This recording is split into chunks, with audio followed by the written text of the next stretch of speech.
On June 24, 2015, from 6 p.m. until 8 p.m. at the Nada Basketball Court, Senator Marvin A. Blyden presented a town hall meeting as to the status of the Brookman Road. Now, here is the results. Ms. Gomes, can you please come forward and do the prayer for us? Can everyone please stand?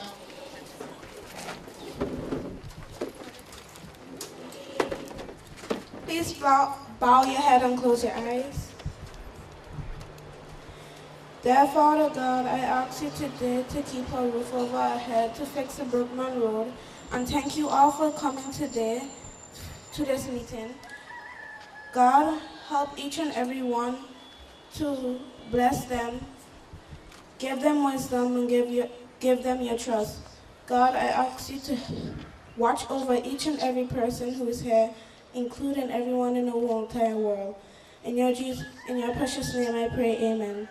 Amen. I would like to welcome, first of all, Senator at large, Senator Rocky Liebert, Armando Rocky Liebert. From the office of Senator Justin Harrigan, Ms. Michelle Dominique. Ms. Dominique. From the office of Senator Jackson, Mr. Lyle Batiste. We are very busy. I would also like to introduce the St. Thomas, St. John Administrator, Mr. Larry Bushelter.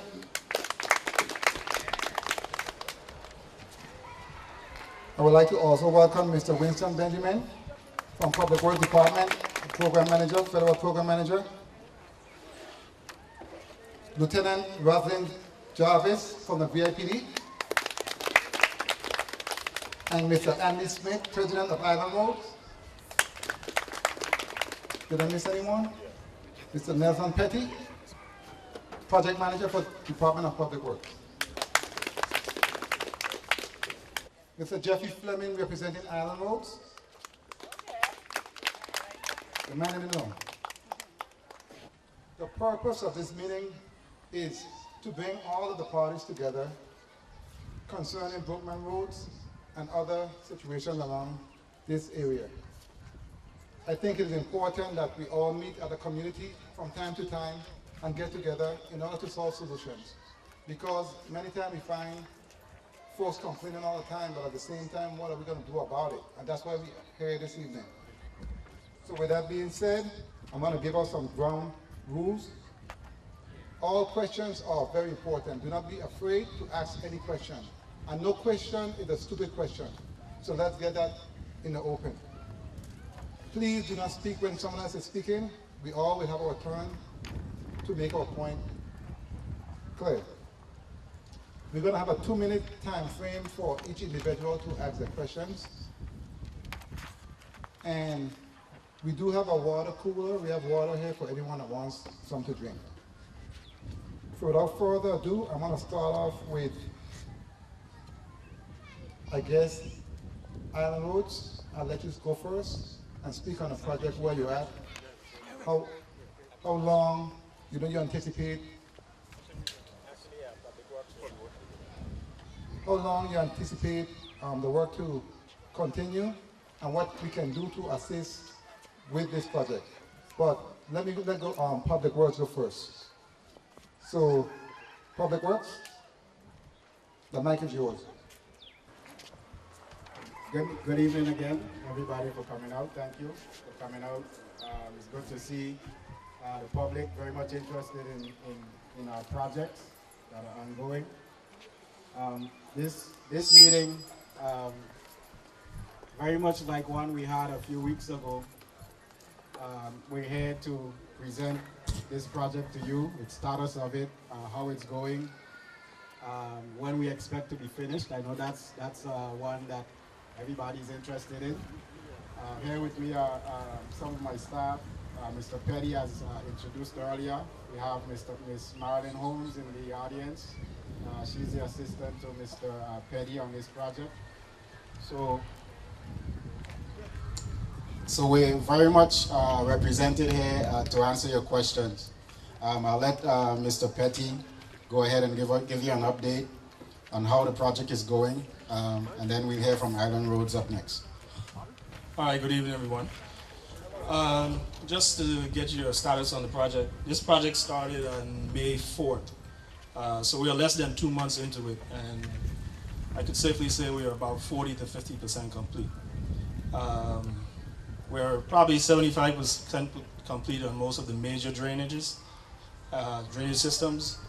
We also have already, have you seen, switched traffic over. We've done 1 full lane of traffic, which is right now it's the westbound traffic. But, excuse me, we are ahead of schedule, basically. So I'm open to any questions that you may have about the status of the project. Good afternoon, everyone. We're just trying to go as fast as possible.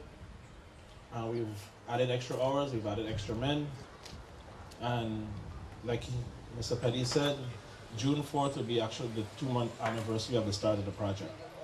So you've seen what happened. We've had a 1.5 weeks setback with the flood.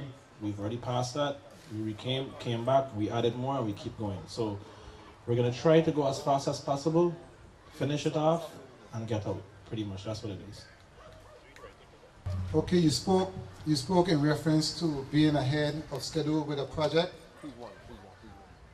My question to you is, do you have any plans of working in the night?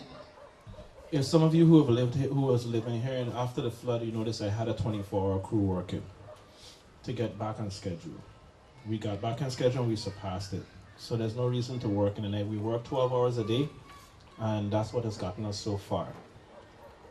I'm the project manager. It's only one me. I can't split myself in two. Bob is my operator. He's a good operator at that, but so right now, we're going to plan to keep on the same path that we're going right now because I think we're doing pretty good. There's men. And I would like the audience to please get involved, because the reason why we have this town meeting is for you. So I really don't want to do much talking. So please ask whatever question you want to ask. Thank you. Good afternoon. My name is William Howe. You say you're ahead of schedule. You haven't said when you expect it to be done. Like I tell everyone, my contract time is 365 days, calendar days, from May 4th. When we introduced the start of the job.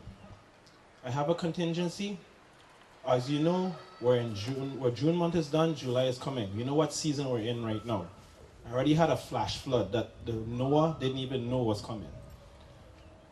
I will hold my contingency in my back pocket for whatever happens coming down August or September. We pray that nothing happens. I continue to go as fast. I cannot give a date. Because if I give you a date, you're going to hold on to it. And if a hurricane comes, a problem, a major setback, or we have a major rupture in our water line or something, and it throws off the date, you're going to say that I gave you a date that I cannot meet. So we're just going to go as fast as we can and get out of it as fast as we can. I know one of the primary things that's most important to you right now is the fact that the road is down to 1 lane of traffic coming eastbound. And one of the things we've been talking behind the scenes about is there's basically 2 milestones that we're looking at. One is completion of the entire project, which the contractor does have 365 days to do. However, we do have another milestone to give you back your 2-way traffic as soon as possible. I believe the press release that we put out was 6 months that we estimated that we could give you back your 2-way traffic. And based on the schedule that we are on right now and the pace, as he mentioned, he's 2 months in, and we're about 75% complete with our major structures. So if everything goes well, you could very much have your 2-way traffic back by the time school comes back in September. So we can keep our fingers crossed and hope that we don't have any setbacks with weather or anything like that. Good afternoon. My name is Beatrice Ford. I live in the neighborhood Do you anticipate changing the traffic at least for 2 hours in the morning so people can go to work instead of having to go all around Smith Bay, taking 40 minutes to get to Tutu? And in addition to that, are you going to give us some update in the media as to the progress you're making, say the next, like each month or 2 months? We can do that. Normally we reserve media releases or press releases, announcements of that kind. We reserve that for when we have major changes in, say, like the traffic control or anything like that.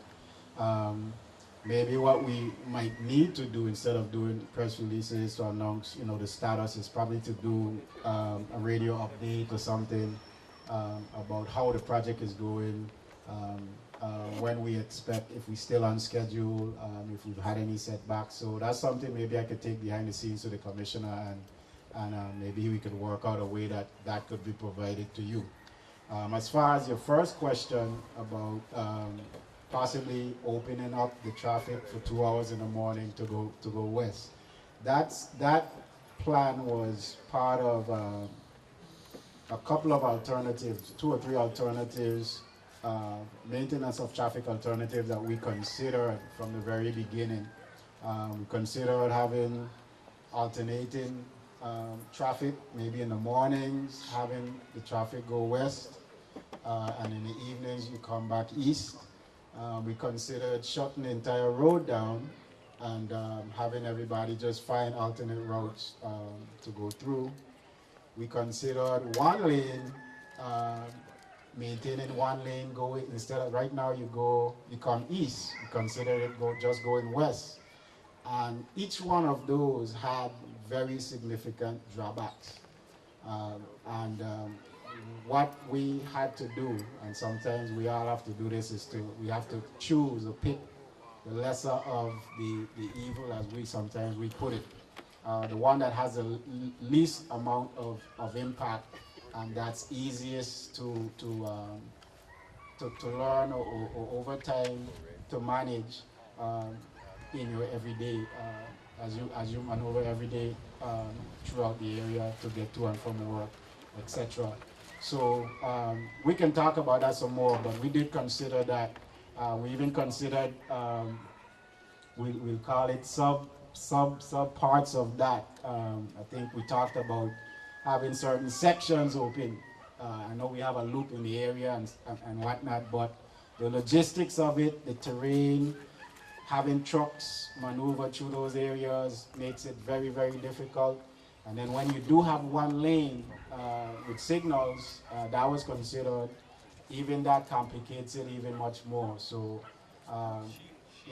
trust me, all of those were considered, and we had to go with what you see now as far as the least amount of impact.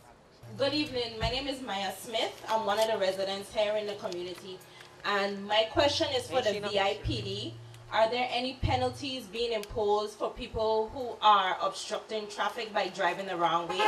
Because every day I come from work, I'm a nurse, and I normally work till about 7:30, 8 p.m. And every night consistently, there is at least 1 or 2 cars obstructing traffic by driving the wrong way. I have called the VIPD and I was told that anytime that I do see that, I need to call 911 so that a police can come to direct and clear the traffic. As you know, the police department, first of all, I'm Lieutenant Jarvis, traffic commander, and I sit down as well with public work and the company, and like I said before, we went over all different kind of plans, so they involve the police department when these projects are coming up.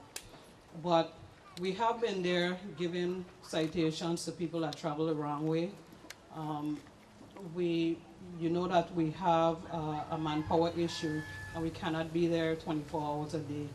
But I have heard many times where 911 have assigned one of us to go there. I have even had one of my officers there. I live here in the community too. I live Nara Circle, and I live Mariandal, and I get up 4 o'clock in the morning to leave the house for 4:45, and I go around, okay? But we have people who blatantly and willfully want to go the wrong way, okay? The contractor was very helpful with putting up many signs, even up in the area, the 3G area, up in Mariandal, all throughout the project, and people just consistently want to do what they want to do, when they want to do it.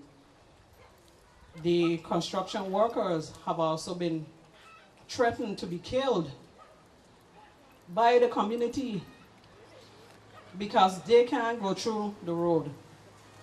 And that option with working at night, that would even be worse. Okay, that would pose a safety issue for them. Then we would have to give them security round the clock. And also with the noise travels at night. When everything is quiet, you will hear that noise from the work that they're doing. But as far as the enforcement issue, I have issued citations myself. I have issued citations and make them turn around and go back. Okay.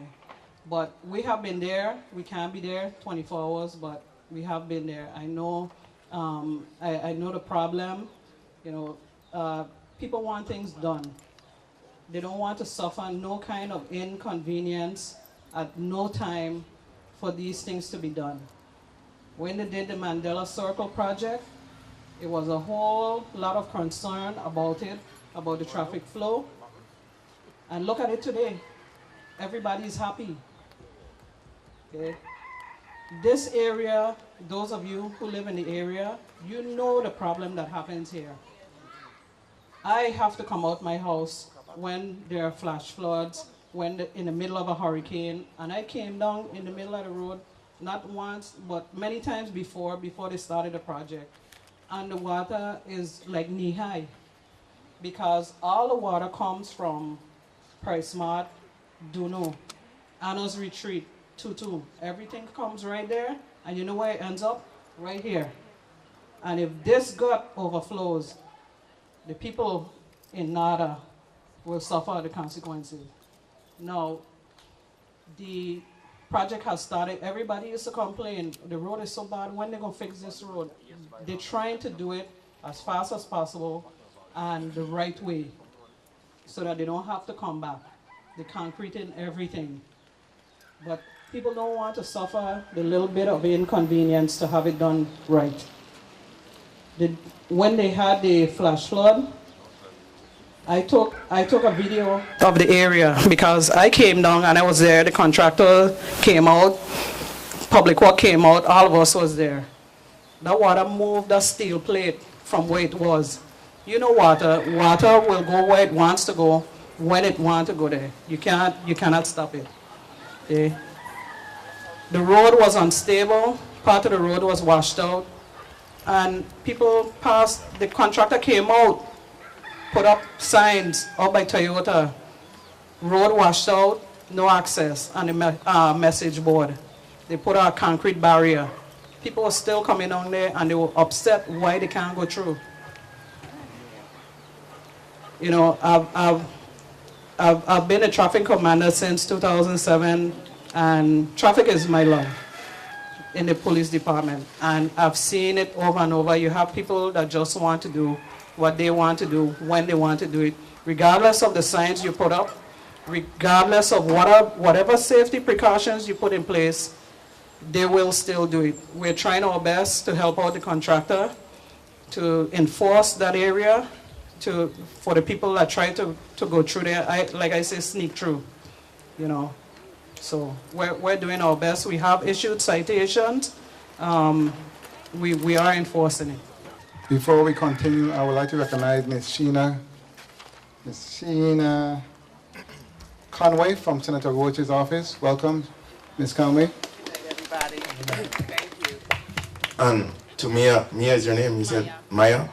And to the audience, if you see something like that, at least take down the license plate number and the type of car it is, and call my office. I'll work with Sergeant Jarvis and see what we could do, even if we stop and say, look, it's happening too often. And I'll talk to the contractors also during the day, but they're not there at night, like you're saying. Most of the problem is, so Afterwards, I give you my number. My number is 771-1735.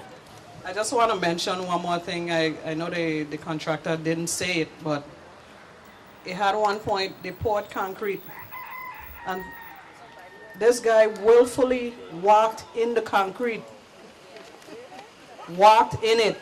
I mean, stamp up in it. And they had to rip it out and put it back down. So these are the things that are going on for the work that is trying to be done in this area. Good afternoon, everyone. I just want to add a little light to, 1 minute, to what the officer, Lieutenant, I come from St. John where we had a similar situation like this.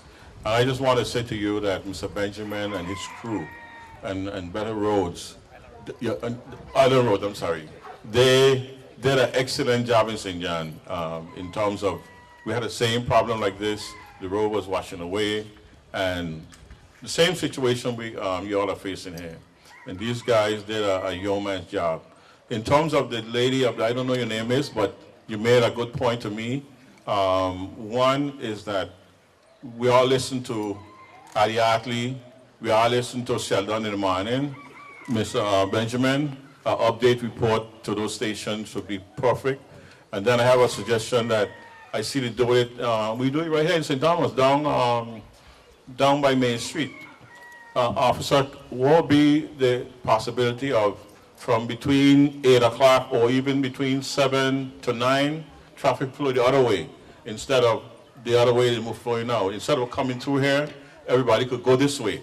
So that 7 to 9, everybody knows they can get out and go out, and nobody else would be able to come from the other way. So you could just switch it around just for 2 hours in the morning so that people could get to work, and maybe in the afternoon they come back. I don't know, I'm just thinking that something like that might work rather than shutting the whole thing down. Yeah, thank you. All I would say, right, is that when the traffic plan was considered, we considered it at this time of the start of work and the project. You had Roger School and you had Eudora Ken in place. And you look at the traffic studies and everything about how people move in the morning. Yes, we have the community that moves that way, but the majority of the major outlying community moves towards the schools. And to drop off the kids in the morning, go that way and go to town, go that way, go to Eudora Ken. In the afternoon at 3, the buses come that way to pick up people going that way to pick up these children. So that's the reason why it was considered that way. You had the majority of the traffic going east, no matter what you're doing. Even when you're coming back home from town, you came over Rappoon Hill and you went east. You came over Bolongo and you went east. Because the only people, like I said, I know that the impact is the Mariandal residents. Those are the only ones. And the thing is that we considered the idea of, like you said, putting a flagman by Better Roads in the morning. The only problem you have is that people learn patterns. So what's going to happen in Mariandal residents is that you're going to have, I have a detour for you set up that you come through here, go over the hill and come around. Some of you don't even want to follow that because you want to insist to come up against the traffic through Better Roads and make the turn by the first bar, which is still against the traffic rules. And you could go up here by Trash. But the problem is, once the regular community knows it, you're going to get everybody and their mother and their granddaughter and their son going up through your place to come down to do the same thing every morning. So you're going to have a parade of cars through the same way. So that's another reason why we consider also trucks, everybody going to come through because, oh, you're doing it for 2 hours a morning, I'm going to come through. And I can't stop them here. That's the problem. Hi, my name is Marvin. I live in Marindale. You guys know them two hills that are coming down to by the Santo Bar and over by Palikari. All the water comes from Marindale, comes down that there. It always damages the entrance of that road. I wanted to know if you guys are going to concrete at least part of that road. So, them, you know, because I think it's a waste of money, keep paving. I mean, all the things should be concrete so everything will be joined into the main road. And my next question is, I'm also a businessman, and it's kind of hard right now, suffering because I can't get business coming to me. Some customers don't want to come to me because of the road and all that stuff. I mean, so I was saying, right, that, I mean, in the past, I've seen them have the little stoplights at each end where they can direct traffic by, I mean, with the stoplights. I mean, why can't that be done so people can go back and forth? And even if you're saying that somebody might be there at, I mean, somebody will also be there at the light to make sure that nobody's coming through. I mean, like you guys been doing in the past, you know, so that's something that we all could consider. I'm saying. Okay, just to answer your question about concreting the roads coming down Marion, that is part of the plan. So we will address that as well as capture all the drainage coming off the hills. So it never really impacts the lower road. So we'll take care of that. As far as the traffic control and lights, I'll let Jeffrey respond to that. Okay, yeah. And just on a side note, glad you brought it up. Please know, right, that throughout some light of the project, at some point in time, you already see that Polycarib Road is already halfway cut in the main road. At some point in time, we're going to send out a word that we're going to close the bottom portion of each of those roads to reconstruct that area and put in additional drainage. So for instance, Polycarib drainage has to actually go up the hill to catch the water that comes down. Same thing on the lower one that's down by the first bar. That area has a lot of water that comes down. We have to actually go and close that area, actually to go around the other side just so we could rip up, do it, concrete it, bam, and come back out and get the drainage done because we have to dig drains and everything else. Now, on the lighting situation, and I've explained it to some people, but some people don't really understand. So I drew this and I want to let you guys understand, right? Right here is my Bedrose entrance, where we have the big, huge basket where they had the big washout. That's heavy materials entrance at the lower end. Tanya Bar is right here.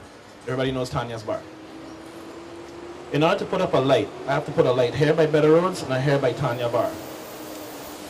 So, during the day, you have heavy materials, Mariandal, Block Plant, the bars, tire shop, Polycarib Road.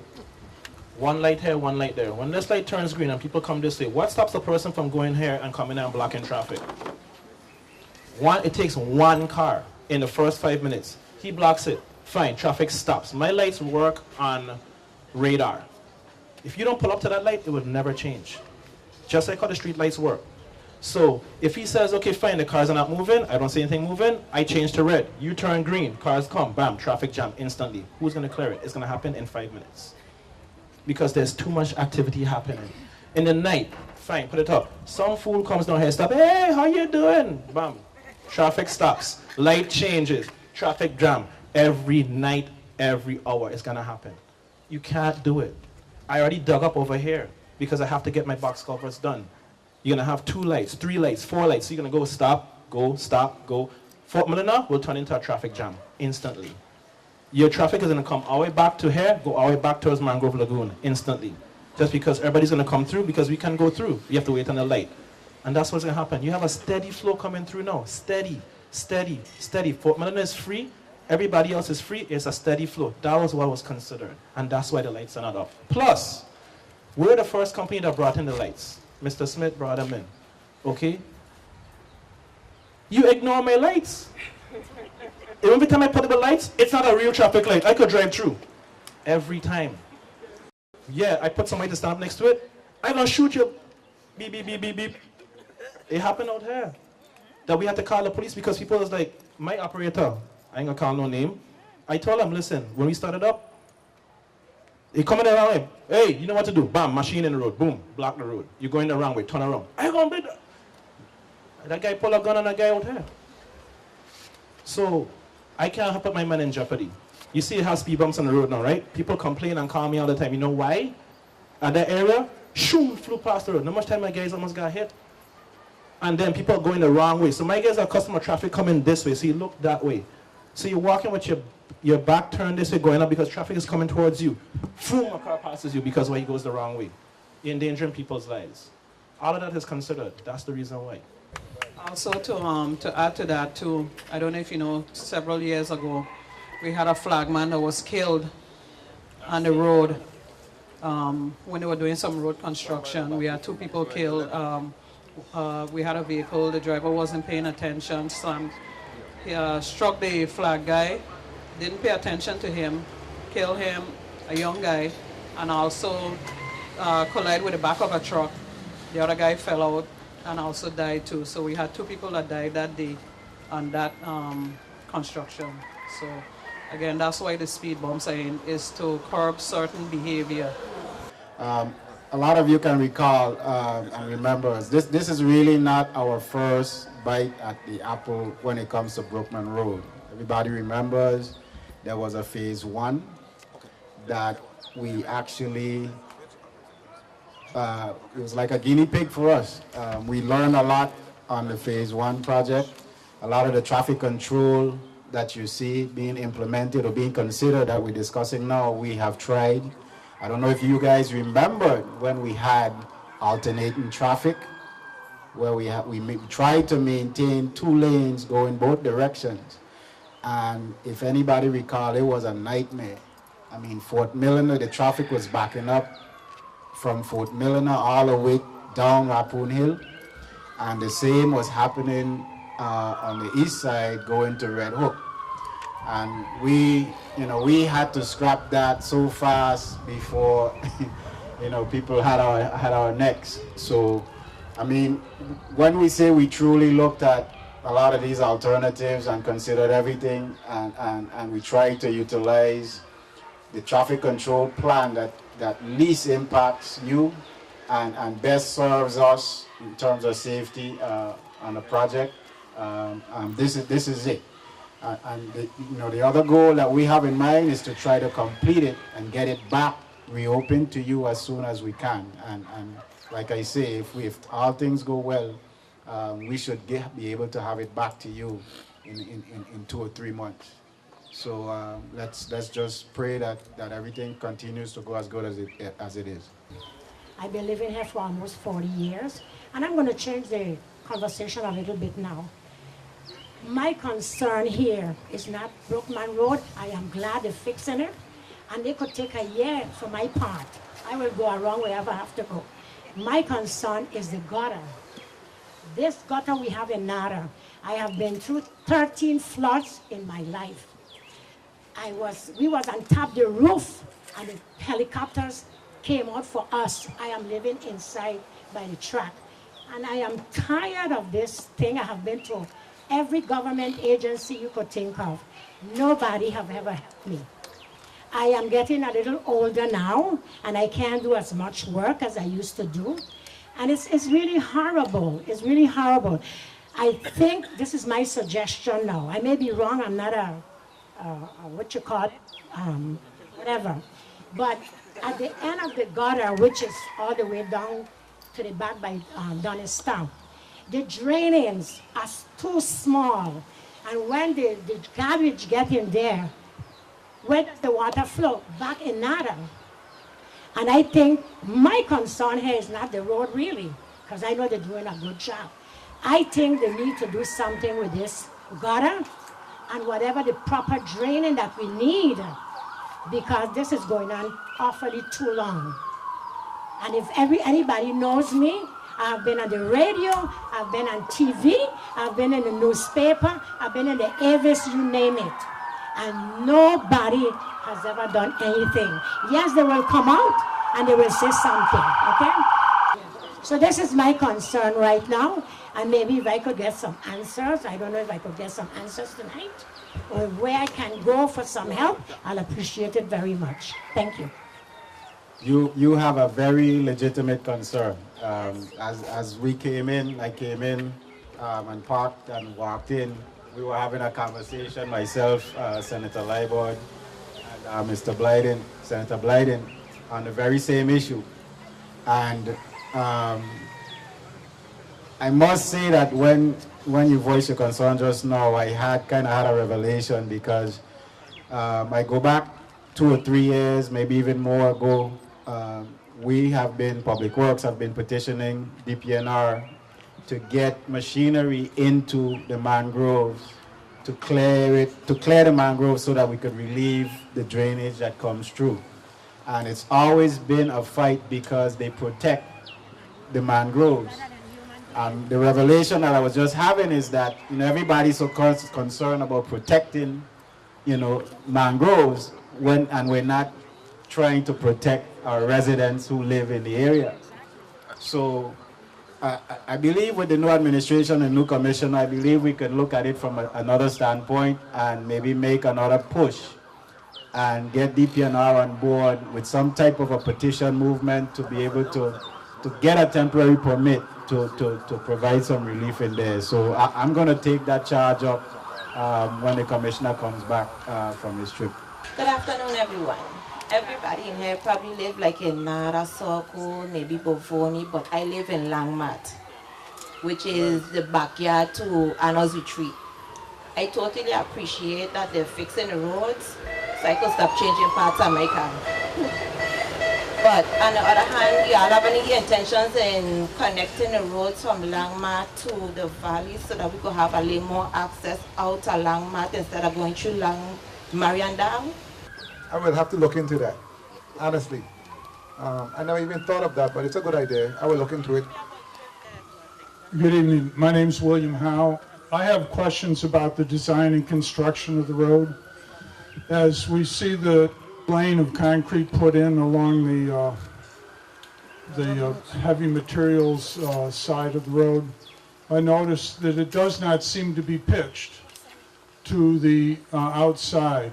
I'm concerned that if put in a flat road like this baseball or basketball court or the road from the Armory to Red Hook, other flat roads here on the island, that you will have water puddling, and even though it's concrete, will lead to the advanced destruction of the concrete. Secondly, as I've traveled through the road recently, I've noticed they're putting up what looks like a form to make a rectangular curve in front of heavy materials between the bar and heavy materials, rather than putting in a swale, one of those shallow curved gutters alongside the road to help release the water to the side. And my brother-in-law is a road engineer for the state of New York, and he's told me that you've got to make the road with it high in the center and pitching outwards so the water drains off. You don't want the water sitting on the road, and I hope you've thought of that and are working on it, but I wasn't sure that I could see it. Thank you. Well, to answer your question, yes, the road is pitched. You can't see it because it's actually 1.5 to 2. It's a 2% slope. There is guttering, and there's going to be swales and inlets in that whole run between heavy materials. And it's a single slope that brings it towards the swale, which is between heavy material, right on the side of the northern side of the road. So yes, and we also actually putting in on the drain system to catch subterranean water and route it to the gut so that the road doesn't actually fail from water coming from underneath. So yeah, all of that is taken care of. No, because you have to try to keep the water to one side because of the drainage system you're putting in. And if you pitch the water if I did a crown, I would flood out the bars. So we're trying to get water to the drainage system to get down to where we have to go. And that's what it's going to be. I appreciate what the road people are doing. And I also quite remember well what you talk about with that traffic backup. Fort Milner, all over this island you turn, trying to get away from traffic in Fort Milner, you run into it from Red Hook, Sapphire Hill, coming this way. So living in this area and seeing the way how the traffic flowed before and now how it is flowing, I think this is an excellent job that whoever put that together is taking place now. So I just want us to be patient and don't panic. Sometimes we make too much noise. And if we continue doing this, we discourage the people who are really doing good for us. And then we're left with nothing. So please, let us all be patient. If we notice the kind of heavy construction that is going on there, It's amazing that they even allow us to pass through there. It is major work that is going on there. And if I had to go wherever to get where I have to go, I will do it because I know what my vehicle suffer driving through that place there. And right now, even though it's not done, I can see that when it is completed, we will have a state-of-the-art road. So I thank you all for putting this meeting together, and let us have some patience, please. Thank you. And thank you for that. I just want to make a comment, Mr. Fleming. At times, you know, you need to hear the rest of the story. And many folks, I'm sure, here did not know all that has been going on in terms of the threats, in terms of the traffic pattern, in terms of the studies. So we appreciate you letting us know what's going on, and that is the reason why we are here. To be on the same page, to be in the same area, and come up with solutions. And we want to thank you for that. There's a question on the floor. Good evening, folks. I just want to know what would be the final facing of the surf. Would it be concrete or asphalt? Yeah, it's part concrete in the section where we experience most of the flooding, which is what you see right now, to about just beyond Better Road's entrance. In your area, that remains asphalt going back to Fort Milner. Because that area, my observation, the asphalt does not hold too strong. Thank you. Too strongly on the surf. The asphalt, yeah, where it's moist, it does not hold too strong. Right. I mean, we consider concrete particularly for that reason, and in that area we have a lot of heavy equipment, concrete trucks fully loaded entering the traffic. So that's one reason why we put concrete in that section, as well as to deal with the drainage. I have another question, Mr. Fleming. Is it a fact that you're ahead of schedule because there is not too many traffic going back and forth and you can actually operate without having to stop to deal with traffic? Is it a fact, or is that just my observation? One of the cardinal rules that normally applies to our projects is we rarely allow a contractor to open multiple holes, because it creates chaos when you have to deal with maintenance of traffic. But a contractor always petitions us to do it because he's able to speed up his work. He's able to work multiple locations at the same time, so he's able to get in and get out much quicker. So in this case, the fact that we're able to shut down an entire lane and just maintain one lane of traffic, the contractor is able to do that. He was able to, I think, open up 3 locations all at once from the very start on the side that we were able to shut down. And that's a lot of the reasoning for why he's so far ahead of schedule. And it also allows me to switch traffic as I need to facilitate. As you see, you come down one side, you go to the next side, you come back over to the next side. If I had 2-lane traffic, I would never be able to do that. Good evening, Michelle Dominique from Senator Hargan's office. I'm also a resident of the Mariandal area. Just a question I wanted to pose to Public Works. Did you guys contact the concrete companies about making a donation of concrete for this project? Seriously, because they contribute to the damage of this road. So. A few weeks ago, Commissioner James and myself had that conversation, and we do intend to set up a meeting with them to discuss that and among some other issues. So it's a point well taken. Good afternoon, my name is Desmond. And one main concern, I did not hear the table say anything about, they did not mention one option. We are living at Marianda, and we can use the steep hill come down. We supposed to take, we should have, or you all should have on the table, make a right turn to go to at least the mall. Because if DEFCON could do it, we should be able to do it soon. And talking about people driving to you when you're going down, the police are doing it. They are doing it. So when you give your police officers come here and then they give somebody a ticket in front of the Spanish bars, right? The car is like this. How do you know where the person come from? This way or that way? And Mr. Contractor, could you water the road, please? It's too dusty. Nobody didn't have to tell you that.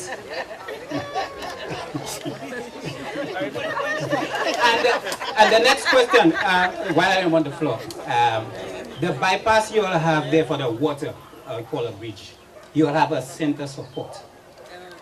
I don't understand how, because we live in a tropical island. Branches will come down, trees will come down with roots, it will block it again. I'm not an engineer, but I can see things, I can figure out things. And this is the water that we have to cross twice before we reach the mall, when you come from Mariandale. Because it goes so, and then so, we have to cross it twice. Why can't the engineer make it different? Leave the road for the water, and then let the water pass on the road, and then go on the other side. And then use the road, and then we don't have to cross the water again. Now, Mr. Public Works, while I am there, Mr. Public Works, the way your technician is fixing the pothole is not good. It is too bumpy. Look at by Edith L. Williams School going to Home Depot. There's about 25 feet of road. See how them fellas fix it? I have a truck at about 6 years old. The rack and pinion gone. The way the technician are fixing the road is not good. Look at the waterfront. It's too bumpy. That's all. Thank you. There's a radio in every police car. You don't know when we are called for a situation where we have to go through that road. Like I tell people, you know, they say that, oh, the police put on the lights and when they get to a certain area, they turn them off just to get through the traffic. But at times, we are called to a situation, just like over here. I just went, a young man is wrapped around a pole up by BCB and they're using the jaws of life to take him out of the truck right now. We had other units come in and on the radio they tell them, disregard, we have enough units, you don't need to come with lights and sirens. So automatically they will turn the lights off and people figure that they're trying to get through the traffic. At times we are sent to certain situations and it was understood that if we're in this area and there's a situation by the mall, we can go through just to save time, not to go all the way around. So that's why you might see the police cars coming through there. The question is that she's seeing people go through heavy materials and through better roads, right? Warning. You're doing it at your own risk. You're on private property. There's heavy equipment in there. If they hit you, don't even bother go to your insurance. I'll tell you from now. Because if it was, it's on you. And you might die. Literally, you might die. No, I'm just saying. I tell people that and people curse me about it because, oh, this, but I'm just letting you know. And that's what it is. The next thing, sir, you got a truck driver up here, a concrete truck driver, he drives trucks, right? I ain't gonna call you. Let me ask you one question, Junie. Junie, no, I just pull it out because I asked you a question. Would you take 10 yards of concrete up Donkey Hill or up Sapphire Hill? You understand what I'm saying? So that's the reason why we had special concerns for the concrete trucks, because if you want your concrete on time and you want to finish your job on time, they actually, if you go up Donkey Hill, you have to take 7 to 8 yards maximum, even 6 yards, depending on what mix it is, and Sapphire Hill same way. That's why you had all that concrete on the side of the road. Even up Dunu, to get to a job on Skyline, they have to go around through Cassie Hill just to take 10 yards of concrete. You understand? So when people see stuff happening, sometimes it is a reason behind it that you understand, and somebody try to explain to you, you don't. Right now, if you live in St. John, no truck crosses the water with 10 yards because they don't go with it, period. So that's the reasons behind it. So, you know, I wet the road 3 to 4 times a day. And you see the sun that's above you. In 15 minutes, the water gone. I wet it, heavy materials that wet it, and better roads that wet it. Because heavy materials takes their truck and drive around in circles every hour. Okay? So I do it. My guy comes in the morning and soaks the road. Some of you who come through the wrong way, see the road wet. And it ain't rain, so you know what I mean. Okay, so just the concerns. I don't know how many of you, a lot of you have probably been around to know that this entire area is part of a flood control project by FEMA, actually. The main part of the project, the bridge approaches and the gut is really one big project.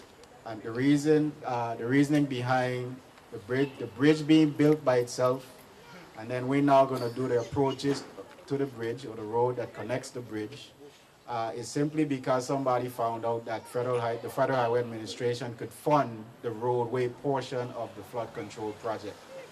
So in essence, we were able to build a bridge, and now we're going to be able to build the approaches to the bridge without any FEMA funds or local money. Now the gut is part of the bigger flood control project.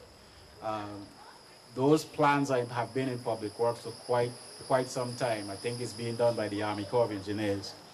And I believe it's a 80-20 project split, where I think FEMA funds 80% of it and 20% has to be matched by the local government. I am not involved directly with that particular project, but our Chief Engineer, Ms. Turner, is. And if anybody has any questions or follow-up, I certainly will follow up to find out for myself where that project is on the drawing board.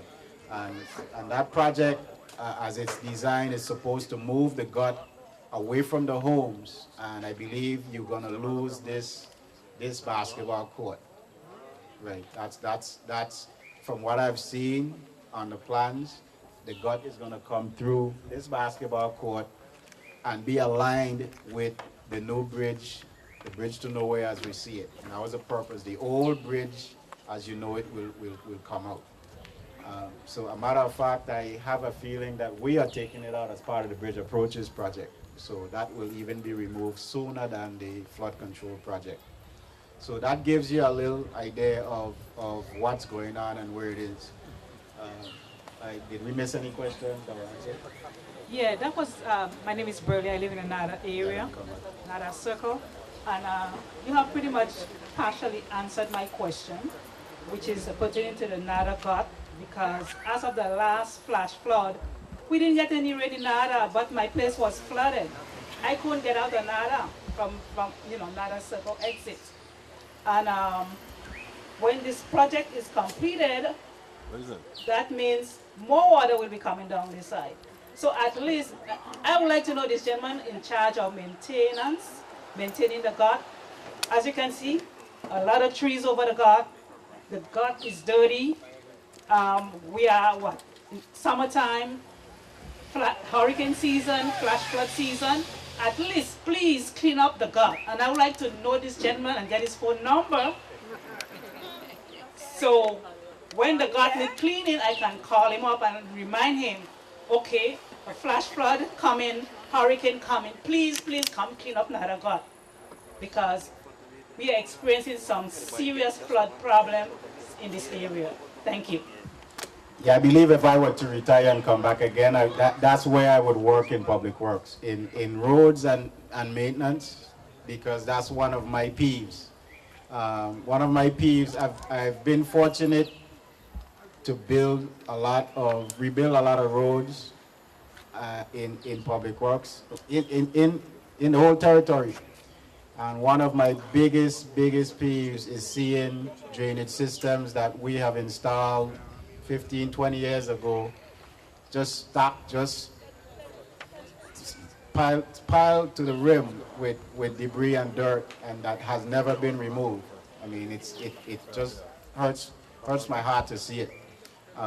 But it's a message that we're going to take back to the commissioner and question about. I don't have a hand in that division that handles maintenance. I know in the past they've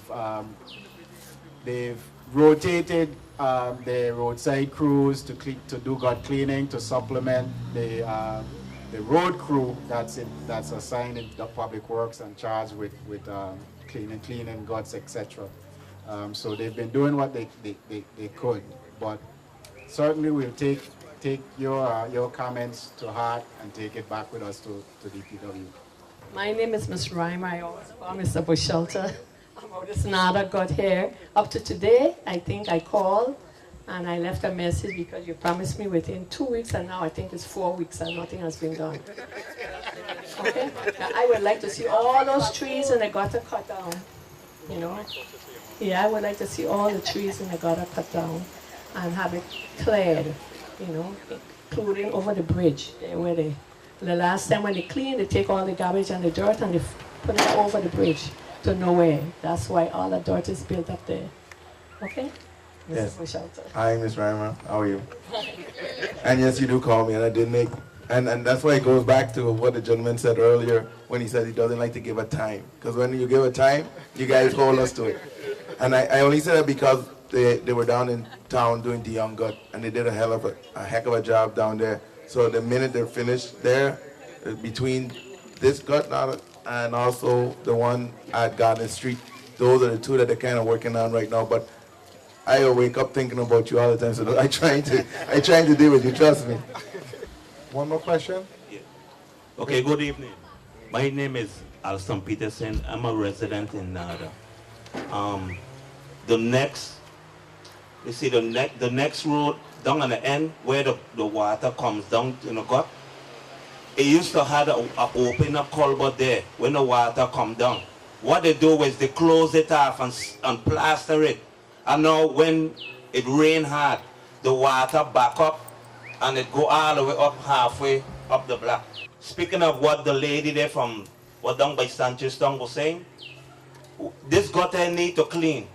If you go beyond the gutter, if we any hard rain right now, I think they need to do a temporary cleaning under the bridge. And if you go a little further down where the separate used to be, the separate, beyond there, if you look in there, you're going to see in the part where the gut, it ain't deep anymore now, it's flat. And they have trees thicker than coconut in the pathway. It even have some galvanized wrap around the tree. So now when the water back up, it come across and go down Sanchez Town, it come across by way and they flood the whole another. So we've been getting this blows for years. And all the water, the good job what they're doing over there now, with how they open the gut, it's flowing quicker, faster down here now. The last rain we had when they take out the side of the half of the road, the gutter was halfway. So we gonna need some rescue here if this air don't get clear before any arm flooding. I telling you. A helicopter gonna go up and take some picture there. So we need some kind of cleaning before any storm come or weather. Yeah, very good, very good point. And I take your comment and the comment to the lady to my left in terms of the maintenance downstream. I believe now is probably as good a time as any to petition again DPNR and the Army Corps to at least provide a special permit to go in there and do whatever maintenance needs to be done. I mean, forget the mangroves, yeah, we're willing to protect them, but I think life and limb is more important than the mangroves. So we're gonna definitely take that back with us and see if we can make a push to do that. And thank you for that. And in terms of the petition, I think my office is going to set a petition and we're going to get it out to everyone. And also with that petition, you can give your testimonies to make it a more stronger argument. Is there any other question on the floor before I make some remarks? One more question I had is that in light of the suggestion that the residents made about the 7 to 9, especially for us Mariandal folks who live on the hill, Island Roads had given us some letters with to place in our cars with our names and whatever. Is there a way that we could get an access from 7 to 9 through the heavy materials road, and then maybe you guys could put a light there, because I know you're working up that portion, and we exit out there through Fort Milliner, because my kids go to school in Tutu and I had to go all the way around just to take them to school, and now it's the same thing for summer camp, going all the way around to take them. It's really a inconvenience. But if those who live in the Mariandal area, because we're the ones who really feel it, can get that access to pass through heavy materials, and then you have a light there from the entrance up there to where your construction starts? Well, the heavy materials property, I can't answer for that. But if I was a property owner, I would tell you no. Just because of the liability on my side. No, but I can't answer that. That's why I'm just letting you know that. On the 7 to 9 issue, I mean, we've looked at it. We can relook at it again. But word to the wise, right, is that just imagine and know that you're going to have the whole of St. Thomas coming through Mariandal.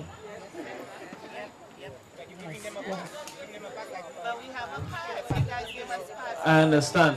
And we give you passes. With those to come through here when we had the time through here to come through and go through, so that the police don't harass you coming back home this way. So that if you went to Bavoni to come around and go around, you'd have to go all the way around.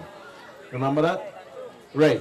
Now the thing is that, like I said, I'm not gonna put my guys there to get shot. And that's the problem I will have. Because if I have 10 cars coming down, 5 have passes, 5 don't. So I say, 1, you can go, you can't go, you can go. Why can't go? And that's the problem I have. So I mean, I am open to it, but the problem is, like I said, Sergeant Evans already told you she don't have the police power. I don't have the other stuff. All I can tell you is this: as fast as I could get out of the gut, and I could give you back the 2 ways, that's the fastest I could give you right now. Yes, I have another concern. My concern is like where I'm living, right? The entrance, they have some buses selling there. And sometimes it's so hard to even get in my property. I have had to call the police maybe like 1 trillion times. You know, and it's very difficult sometimes even for people to come and visit me because they can't pass through the way they have the cars them park. And I don't know who I could cry out to here and this table, but the police officer, maybe she could give me some answers or whatever. But I have called the police office already. They have come and they said they can't do nothing. Now the corner there belongs to the government, so they rent it out. They rent out those properties there for the buses to be there.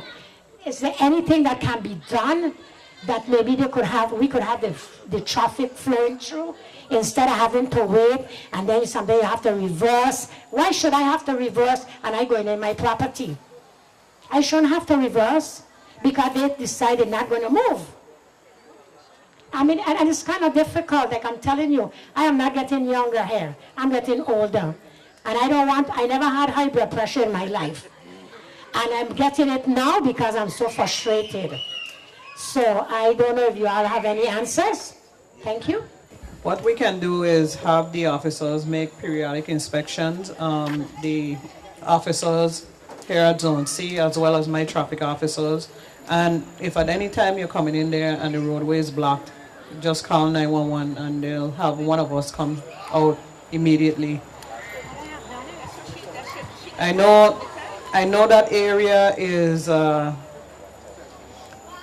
you have some activities that are going on in there that encourages,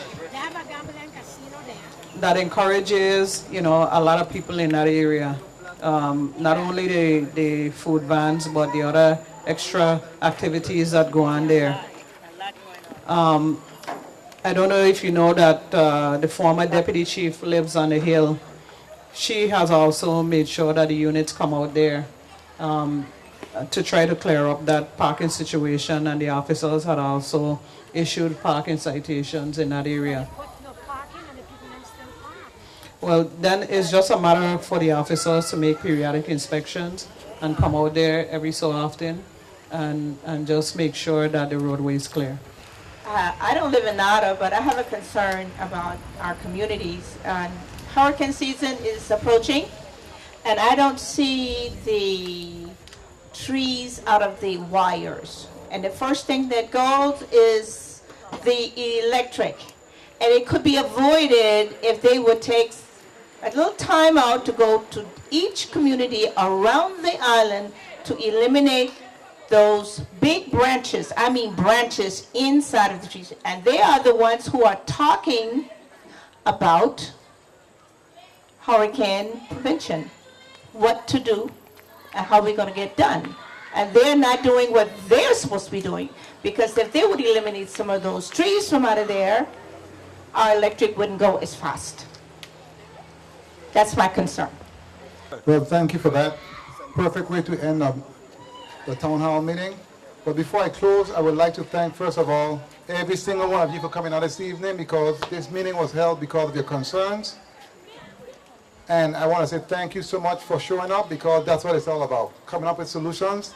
I want to thank, first of all, my staff, my hard-working staff that have been here all day, that went around passing the flyers, Mr. Wendell Prince, my community outreach specialist, Ms. Shireen Spivey, my chief of staff, Mr. Melvin Baloo, my coordinator, Mr. Kevin Rodriguez, my done everything, and Ms. Rana Pratt, and Mr.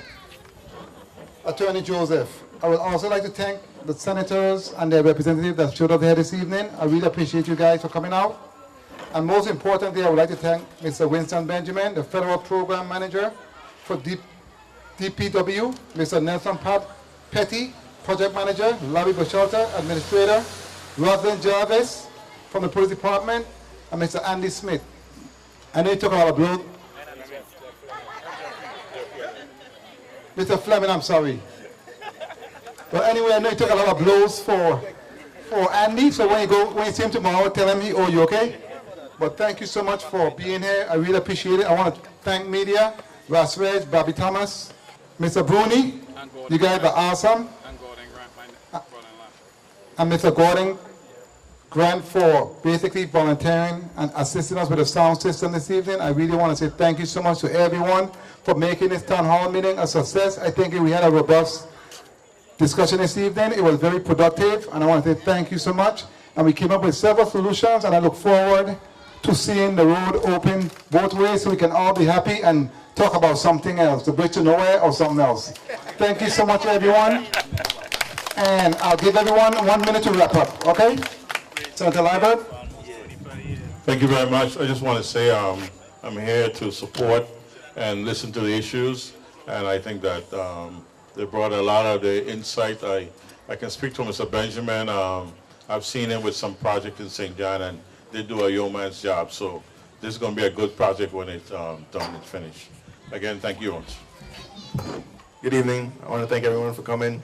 Ms. Reimer, thank you for keeping on my toe and on my tail and making sure I get things done. I also have worked with Mr. Benjamin. He's quite a young chap, and he get things done. But I'll get some numbers from the young lady that has a concern over there also, and I'll give my number out. Anybody wants to get it afterwards, I give it out all the time, 340-771-1735. I'm not sure if I'm young anymore, but yes, I'd like to echo the sentiments being shared. I mean, we've conducted or been a part of quite a bit of town meetings, and I must say this one has been first class. I mean, I have to commend the Nada residents. I mean, I put you up there. I don't think I've seen a match yet, but Senator Blyden, you've put on a first class town meeting, and we'll come out anytime you invite us. All right, good evening again, everyone. Just thank you for inviting us, and we will definitely make sure we keep you informed as the status of the project from here going forward, and just thank you again. And good night to everybody.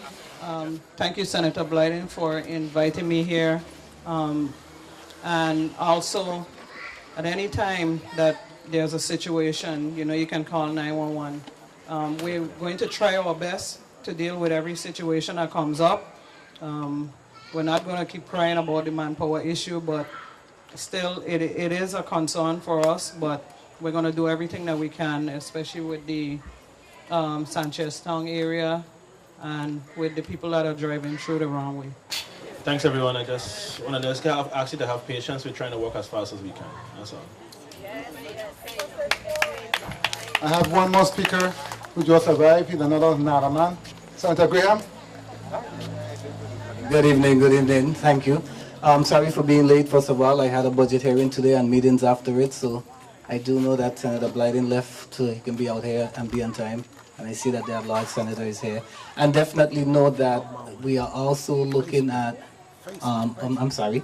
We're also looking at the Garvey funding, and the administration sent a request to increase the Garvey funding. And the Garvey is an avenue in which we can use the revenue that we get in federal highway dollars to do additional road projects. So I think that bridge from nowhere will be a thing of the past when we start to use the bridge in the future, because we certainly would like to push money towards that so at least we could complete our project.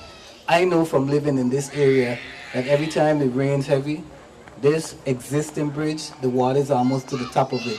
And anything comes on and clog that bridge, then it floods the Nada home.